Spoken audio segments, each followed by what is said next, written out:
Buenas tardes, hermanos. Hoy te estaré transmitiendo desde aquí, desde lo que será nuestro nuevo edificio como iglesia, aquí en la Gum Street, en el número 1109, en la ciudad de Conway, Arkansas. Así que vamos a empezar hoy con el Salmo 125 y te invito a que tomes nota, que tomes tu Biblia, tu cuaderno, y que me vayas siguiendo ahí con este Salmo 125. Continuamos con los cánticos graduales, también conocido como una canción de peregrinaje. El Salmo 127 es el sexto de 15 de los salmos titulados una canción de peregrinaje. Imaginémonos a los peregrinos cantar este salmo mientras recorrían las murallas de la ciudad. Era algo impresionante. De hecho, como humanos, este salmo nos va a hablar acerca de la confianza que debemos depositar en Dios. Como humanos tendemos a poner nuestra confianza en otras cosas que no es Dios. Pero el llamado a esta promesa es para aquellos que confían en Jehová. Esta confianza tiene que ser el fruto de una relación entre el hombre y Dios, o entre Dios y el hombre. También vamos a mirar que si no conocemos a Dios, que si no tememos a Dios, que si no amamos a Dios, esta unión va a ser algo ficticia nada más. Necesitamos conocer a Dios, necesitamos amar a Dios y necesitamos temer a ese Dios todopoderoso. Así que sin más preámbulos, vamos a entrar ahí a nuestro primer versículo. Y dice nuestro primer versículo, 125:1: los que confían en Jehová son como el monte de Sión, que no se mueven, sino que permanecen para siempre. Mirar el monte de Sión dejaba al peregrino impactado, lo dejaba impresionado, lo dejaba pasmado. Mirar la colina, su posición. El monte Sión era la colina, era el monte donde estaba sentada la ciudad santa. Los hijos de Coré llamaron a esta ciudad la ciudad de nuestro Dios.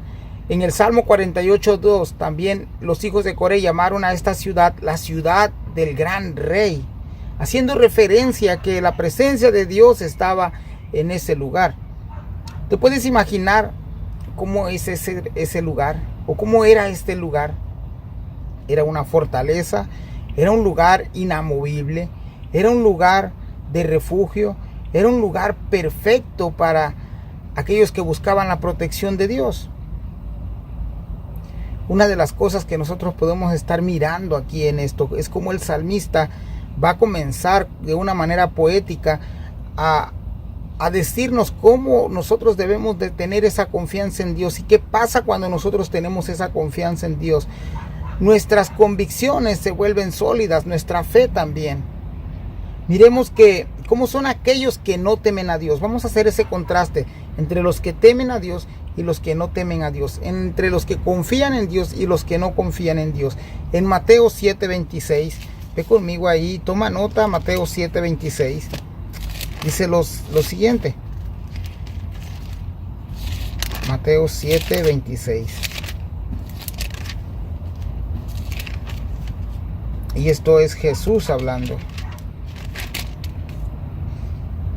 Dice: pero cualquiera que me oye estas palabras y no las hace, le compararé a un hombre insensato que edificó su casa sobre la arena. Ese es alguien que no confía en Dios, que escucha, dice Jesucristo, pero que no hace las palabras que Jesús ha mandado hacer. Es considerado como un hombre insensato. ¿En qué área te encuentras tú? ¿En la gente sensata o en los insensatos?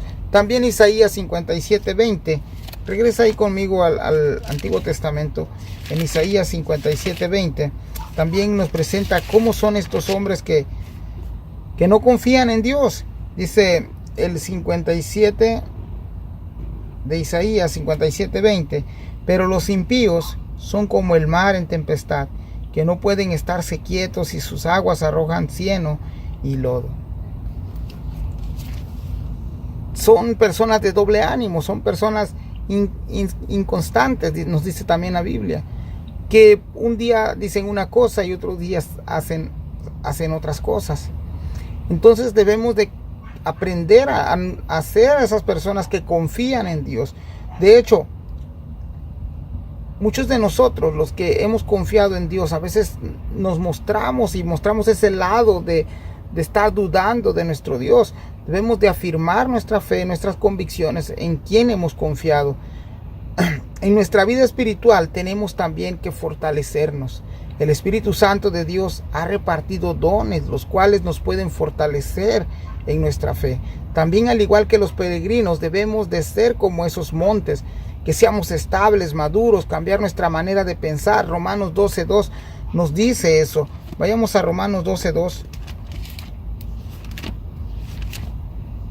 En Romanos 12:2 encontramos eso. Dice: no os conforméis a este siglo, sino transformaos por medio de la renovación de nuestro entendimiento, para que comprobéis cuál sea la buena voluntad de Dios, agradable y perfecta. Miramos que la voluntad de Dios siempre va a ser agradable y va a ser perfecta. Pero ¿qué tenemos que hacer? Renovar nuestros entendimientos, renovar nuestra manera de pensar por medio de la transformación, nos dice Romanos. Y recordemos esto, que cuando Cristo llega a nuestra vida hay un proceso de regeneración en el hombre. Y esto muchas veces nosotros no lo podemos entender porque queremos cambiar de la noche a la mañana, pero es algo que viene gradualmente. Y de hecho vamos ahorita a mirarlo más adelante en los siguientes versículos. Pero Efesios 4, ve conmigo ahí a Efesios 4:14. Y también vamos a dejar que la palabra de Dios nos hable por sí sola. Efesios 4:14 nos dice lo siguiente: para que ya no seáis niños fluctuantes, llevados por doquiera de todo viento de doctrina, por estratagema de hombre que para engañar emplean con astucia las artimañas del error. O sea que nosotros, los que confiamos en el Señor, debemos de escudriñar la Biblia para que no caigamos en esas trampas de engañadores que vendrán. Ser como ese monte de Sión. Dice el primer versículo del 125 de Salmos: los que confían en Jehová son como el monte de Sión, que no se mueven, sino que permanecen para siempre. Debemos de estar confiando que nosotros hemos puesto los pies en esa roca firme que es Jesucristo. Que no seamos como esos niños fluctuantes que hoy quieren una cosa y mañana quieren otra. Vayamos al versículo 2 de Salmo 125. Como Jerusalén tiene montes alrededor de ella, así Jehová está alrededor de su pueblo, desde ahora y para siempre. Aunque Jerusalén estaba sentada en un monte alto, también estaba rodeada de montañas que proveían refugio, que proveían protección, que proveían cuidado. Vemos este ejemplo geográfico se usa para animar espiritualmente al pueblo, a los que confían en Jehová. El monte Sión no es más alto que los otros montes que lo rodean. Al este teníamos al monte de los olivos, al norte al monte Scopus, y al occidente y al sur hay otros montes que rodean al monte de Sión, formando un tipo de blindaje natural. Y nosotros, Dios nos ha prometido ese cuidado. El pueblo en el Salmo 125 se siente seguro, confiado, porque Dios no solamente habita en Sión, sino que está alrededor de Sión cuidando a su pueblo. Eso debería de llenarnos de gozo. Ahora, una de las preguntas que te traigo también el día de hoy es: ¿quiénes son el pueblo de Dios? Bueno, regresando al versículo 1, dice: los que confían en Jehová. No te puedes considerar parte del pueblo de Dios si tú no confías en Dios, si tú no has creído en Cristo para tu salvación. Es muy importante recordar eso, porque muchas veces hay personas que dicen que creen en Dios, pero no creen en las cosas que Dios manda hacer, en los mandamientos de Dios, en la voluntad de Dios, como leíamos en Romanos 12:2, que es agradable y perfecta. Y no solamente eso, sino que a nosotros los humanos, la ley de Dios, que es perfecta y agradable, nos lleva a vivir una vida recta, no solamente ante Dios, sino ante los demás. Eso muy pocas veces lo hemos aprendido, o si ya lo aprendimos, no lo podemos o no lo queremos emplear en nuestra vida. Y es muy importante, porque los que confiamos en Jehová, los que confiamos en Dios, los que hemos confiado en Cristo, debemos de dar ese cambio, de dar radicalmente un cambio que se note nuestra manera de vivir ante los demás. Seguimos ahí en el versículo 3, dice: porque no reposará la vara de la impiedad sobre la heredad de los justos, no sea que se extiendan los justos sus manos a la iniquidad. Las promesas de Jehová en este capítulo eran las siguientes: Jehová protegía al pueblo de los malos gobernantes. De hecho, ahí la palabra porque no reposará la vara quiere decir alguien que vendrá a gobernar. Dios en su soberanía ha permitido que personas impías lleguen a gobernar, ya sea en el pasado, en el futuro o en el presente. Pero Él no dejará que su pueblo sea regido por personas que amen la maldad. De hecho, el versículo 3 dice, porque no reposará la vara de la impiedad sobre la heredad de los justos. No sea que extendiendo los justos sus manos a la iniquidad. No será para siempre. ¿Por qué? Para que el justo no practique la maldad. Vayamos a Proverbios 22:8. Proverbios 22:8. Proverbios pues es un libro lleno de sabiduría, pero miremos qué dice acerca de estas personas. El 22:8 de Proverbios dice, el que sembrar iniquidad, iniquidad segará, y la vara de su insolencia se quebrantará. Dios no permitirá que el mal siempre esté venciendo al bien. Llegará el momento en que Dios tomará ese control de las cosas. Llegará el momento en que Dios pondrá a aquel que tendría el cetro de equidad, aquel de quien hablaban los profetas, de quien hablan las escrituras. En el Salmo 46, en el Salmo 45:6, y esto lo consideraría yo un texto mesiánico. Dice el 45:6 de Salmos, tu trono, Dios, es eterno, y para siempre cetro de justicia es el cetro de tu reino. Es importante mirar cómo es el cetro de Dios. Es un cetro de equidad. Pero Hebreos 1:8, por eso te decía que es un texto mesiánico, porque en Hebreos 1:8 nos dice lo siguiente. El autor de Hebreos nos lleva otra vez ahí a recordarnos lo que nos dice Salmos 45:6. Dice 1:8 de Hebreos, mas del Hijo dice, tu trono, Dios, por el siglo de los siglos, cetro de equidad es el cetro de tu reino.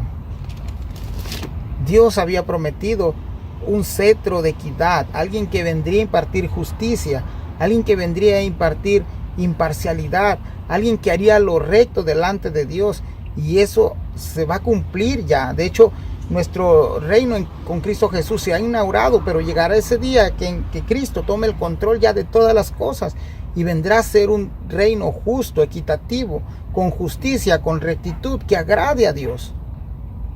Y Dios ha prometido aquí, de las promesas en el 125, es de que los impíos no van a gobernar sobre los justos, para que el justo también no sea tentado a hacer la maldad. Pasemos al versículo 4. Dice, haz bien, oh Jehová, a los buenos y a los que son rectos en su corazón. El salmista recurre al pacto de Dios. ¿Te acuerdas en Deuteronomio la bendición por la obediencia? ¿Y te acuerdas la maldición por la desobediencia? Hacer el bien al que practica el bien y a maldecir a quien practica la maldad. Eso es lo que está diciendo ahí el salmista. Y es algo justo lo que está pidiendo también, porque no es posible que dentro de la gente injusta estén habitando los justos y todavía sean maltratados. El salmista está recurriendo a eso, a que los justos vivan justamente, vivan bien, pero los que buscan la maldad, dice el versículo 4, haz bien, oh Jehová, a los buenos y a los que te son rectos de corazón. Pero en el versículo 5 vemos lo siguiente, mas a los que se apartan tras su perversidad, Jehová los llevará con lo que hacen iniquidad, paz sea sobre Israel. A los buenos, Señor, trátalos bien, a los buenos bendícelos, Señor. A los rectos de corazón, pues bendíceles. No los trates como los impíos, pero aquellos que se apartan tras su perversidad, Señor, Jehová los llevará con los que hacen iniquidad. Y la idea aquí es de que ellos están pidiéndole al Señor que los expulse de este lugar, que los saque de ese lugar, que los saque, que no convivan junto con los justos. El salmista sabe que mientras existan impíos dentro de la ciudad, no habrá paz. En Israel son personas que no cambiarán tan fácilmente, que se apartarán tras el pecado, tras la maldad. Eso es como que si el salmista dijera: Señor, estas personas, castígalos. De hecho, algunas traducciones dice: destrúyelos. Eso es lo que el salmista está pidiendo. Pero algo interesante, y vamos a ver qué es lo que pasa a la llegada de Cristo Jesús en contraste. Pero no sin antes decirte la última parte: paz sea sobre Israel. Sabe el salmista que no llegará la paz si estas personas continúan. Pero el deseo del salmista no es solamente es que haya paz en Jerusalén, sino que ellos mismos sean portadores de esa paz. La palabra que se ocupa ahí es la palabra shalom. Seamos paz y tengamos paz. Lo interesante de todo esto, hermano, te decía, es de que a la llegada del evangelio de redención en nuestro Señor Jesucristo, es que ahora Él ha extendido el bien a aquel que hace lo malo. Sí, eso es así. Por ejemplo, el salmista dijo: haz bien a los buenos, pero aparta a los que hacen maldad. Pero el evangelio de Jesucristo extiende esa gracia salvadora al más perdido de los pecadores. En Romanos 5:6. Y lo más maravilloso de todo esto es que tú y yo éramos esos pecadores. Y Dios tuvo compasión de nosotros. En Romanos 5:6, dice Romanos 5:6. Porque Cristo, cuando aún éramos débiles, a su tiempo murió por los impíos. ¿Qué tal? Cristo se fijó en nosotros aún cuando no lo merecíamos, aún cuando éramos débiles, aún cuando estábamos en nuestros pecados. Pero ahora checa el 5:8 de Romanos. Dice: mas Dios muestra su amor para con nosotros, en que siendo aún pecadores, Cristo murió por nosotros. ¿Cómo ves este evangelio de Cristo Jesús? Algo loco para muchas personas, porque no es posible que alguien justo, alguien bueno, tome mi lugar y muera en mi lugar. Y el castigo que yo merecía lo lleve esa persona. Eso no es algo justo, mas sin embargo, Dios lo determina así por el amor que le tiene al pecador, por el amor que le tiene al mundo. Juan 3:16 dice: porque de tal manera amó Dios al mundo, que dio a su Hijo unigénito. Dios mismo ha tomado nuestro lugar. Jesús mismo ha tomado nuestro lugar para que el castigo que nosotros merecíamos, Él lo llevara. Pero ese castigo no iba a quedar nada más así, sino que por medio de la muerte de Cristo Jesús, muchos fuéramos alcanzados a redención. Al igual que el pueblo de Israel, cuando iban camino a Jerusalén, ellos sabían que dentro de aquella ciudad también habían personas que no merecían ser perdonados, que no merecían ser regenerados, que no merecían ser comprados, redimidos. Mas sin embargo, en el evangelio de Cristo todos tenemos ese acceso. Lo lamentable es que no todos escucharán el mensaje de salvación. Eso ha sido a la luz de los Salmos, hermano, en el capítulo 125. Sigamos siendo como aquellos que confían en Jehová, firmes, que tengamos seguridad, que reconozcamos a nuestro Dios, que sepamos que Dios tiene el control de todas las cosas. Seamos como ese monte, firmes, que nada nos mueva. Esto ha sido a la luz de los Salmos. Bendiciones. Dios te bendiga, hermano.